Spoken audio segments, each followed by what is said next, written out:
전반기와는 전혀 다른 전술 속에서 손흥민이 한층 더 뛰어난 모습을 보여주고 있습니다. 두 경기 연속 활약이 이어지자 팬들은 이렇게 뛰어난 선수를 홍명보 감독이 교체 자원으로 활용했던 것이 이해되지 않는다며 놀라움을 나타냈습니다. 전반기와 비교해 어떤 변화가 있었는지 살펴보겠습니다.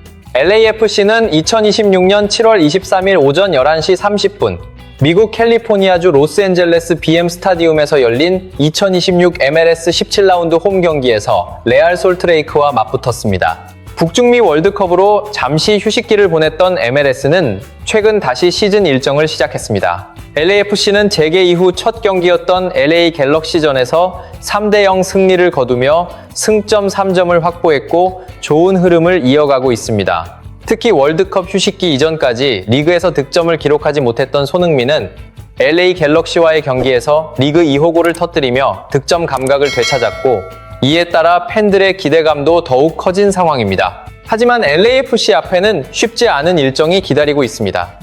레알 솔트레이크전을 마친 뒤 8월 한 달 동안 최대 9경기를 소화해야 하는 강행군이 예정되어 있습니다. 8월에 리그스컵 일정이 추가되면서 경기 수가 늘어났기 때문입니다. 이러한 이유로 LAFC는 핵심 선수들의 몸 상태를 세심하게 관리해야 하는 상황입니다. 특히 30대 중반을 바라보는 손흥민은 구단이 더욱 신경 써야 하는 선수 가운데 한 명입니다. 마크도스 산토스 감독은 경기 하루 전인 2026년 7월 22일 공식 기자회견에서 앞으로 많은 경기와 긴 원정 이동이 예정돼 있다고 설명했습니다.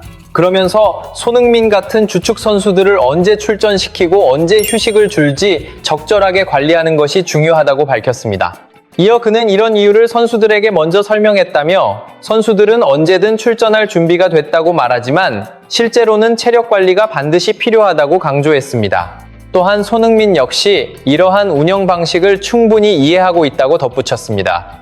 도스 산토스 감독은 앞으로도 손흥민을 중앙 공격수로 계속 기용하겠다는 계획도 밝혔습니다. 그는 드니 부안가와 다비드 마르티네스 등 측면 자원들의 경기력에 만족하고 있다며 현재의 윙어 구성을 유지하고 손흥민은 최전방 원톱으로 계속 출전시킬 것이라고 설명했습니다. 이는 팀 전술의 중심을 손흥민에게 두겠다는 뜻으로 해석됩니다. 경기가 시작되자 리그 5위에 올라있는 레알 솔트레이크는 원정 경기임에도 물러서지 않았습니다. LAFC의 홈 경기였지만 적극적으로 맞서며 초반부터 강한 압박으로 경기를 풀어갔습니다. 전반 5분 무렵 레알 솔트레이크가 강력한 중거리 슈팅을 시도했습니다.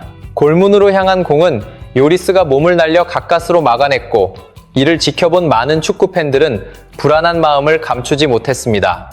일부 전문가들은 후반기에 들어 전반기와 비교해 전술 운영이 크게 달라졌다고 설명했습니다. 전반기에는 수비수 5명을 배치했지만 후반기에는 1명을 줄여 4명만 수비 라인에 두고 빠진 1명을 중원으로 올려 활용하고 있다는 것입니다. 이들은 전반기에는 수비 숫자가 많았던 만큼 중원 인원이 부족했고 그 결과 손흥민이 아래로 내려와 공을 받아 연결하는 역할까지 수행해야 했다고 말했습니다. 그러나 후반기에는 손흥민을 최전방 원톱에 고정하고 수비 자원을 중원으로 이동시킨 만큼 앞선 경기와 마찬가지로 손흥민이 중앙 아래까지 내려오는 장면은 거의 사라질 것이라고 전했습니다. LAFC는 상대의 거센 공격을 막아낸 뒤 단 한 번의 원터치 패스로 손흥민에게 공을 연결했습니다. 손흥민은 그대로 단독 돌파를 시작했고 곧바로 슈팅으로 마무리하며 골망을 흔들었습니다. 이 장면을 본 많은 축구 팬들은 이처럼 뛰어난 선수를 교체로 활용했던 홍명보 감독을 이해할 수 없다고 반응했습니다. 또한 손흥민은 공격수 위치에서 뛰는 것이 가장 적합하다는 의견도 이어졌습니다. 일부 전문가들도 손흥민의 장점은 높은 위치에서 원터치 패스를 받아 빈 공간을 활용할 때 가장 잘 드러난다고 설명했습니다. 하지만 전반기에는 손흥민이 중앙 아래쪽까지 내려와 플레이해야 했기 때문에 이러한 장면이 자주 나오지 못했다고 평가했습니다. 이어 전술을 제대로 이해하지 못한 사람들은 손흥민이 나이가 들면서 득점력이 떨어졌다고 이야기했지만 이번 장면에서는 직접 공을 몰고 들어간 뒤 중거리 슈팅으로 득점까지 만들어냈다며 그런 주장에 어떤 설명을 내놓을지 궁금하다고 말했습니다. 득점 이후 손흥민은 경기 흐름을 완전히 가져오기 시작했습니다.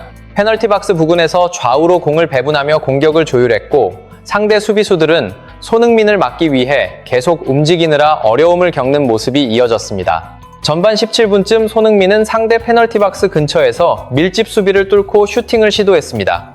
그러나 공이 상대 수비벽에 맞아 굴절되면서 득점으로 이어지지는 않았습니다. 이후 레알 솔트레이크 수비진은 손흥민이 점차 경기의 주도권을 잡아가자 그를 봉쇄하기 위해 더욱 촘촘한 수비를 펼쳤습니다.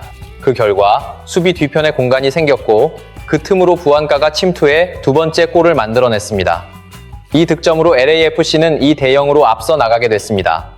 이 장면이 나오자 일부 팬들은 부안가의 득점 과정에서 손흥민이 기점 역할을 한 패스를 연결한 것 아니냐는 반응을 보였습니다. 이어 MLS에서는 이러한 기점 플레이도 세컨더리 도움으로 인정하는 경우가 있다며 그렇다면 손흥민에게도 어시스트가 주어지는 것 아니냐는 의견을 내놓았습니다. 반면 다른 일부에서는 직접 마지막 패스를 한 것이 아닌데도 도움으로 인정하는 것은 리그 수준이 낮다는 뜻이라며 부정적인 반응을 보이기도 했습니다.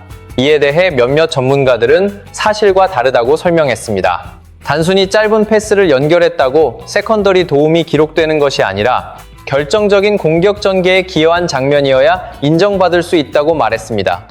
또한 손흥민이 내려와 상대 수비를 끌어낸 뒤 미리 약속된 리턴 패스를 연결했고 그 빈 공간으로 부안가가 침투하는 움직임 역시 사전에 준비된 전술이라며 겉으로는 단순해 보여도 누구나 수행할 수 있는 플레이는 아니라고 전했습니다. 손흥민의 활약은 여기서 끝나지 않았습니다. 전반 종료가 가까워진 시점에도 다시 혼자 공을 몰고 전진한 뒤 중거리 슈팅을 시도했습니다.